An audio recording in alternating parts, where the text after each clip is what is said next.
Hello, y'all. So I really just wanted to share with you guys the kit that I use for my PRP sessions. And I actually get this kit from Amazon. There's another company that that I inquired about kits from, and the other company sells their kits for about $80 per kit. This kit was $30 at the time. They just went up actually to about $39. But this kit actually offers everything you need for one PRP session. I think the only downside is if you have kind of a larger surface area to apply the PRP to, you'll need more than just the one valve because you won't use the PRP that is extracted in all of these. It's a process of 1, 2, and 3. So, but I do feel like this kit offers everything you need. It offers a spinal needle so you can withdraw the PRP from the tube.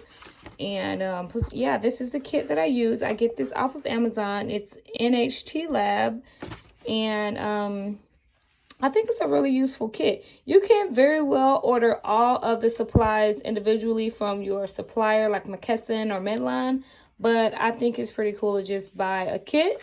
And you can basically get your money back from this kit and whatever you charge the client. So it may sound a little expensive to spend $40 per kit. I think it's better than $80 per kit.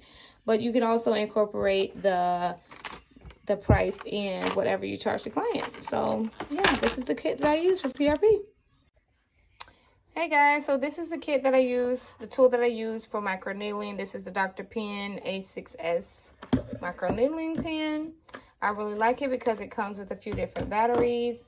It also comes with a couple of different needles. It's adjustable. So yeah, this is the microneedling pen that I chose. It's a pretty good one. And I got this from Amazon. You can get microneedling pens from all kinds of places, but I just choose Amazon just because the shipping is so fast. And I think this was a little over $100. I can't remember the exact price for this, but this is the microneedling pen that I use.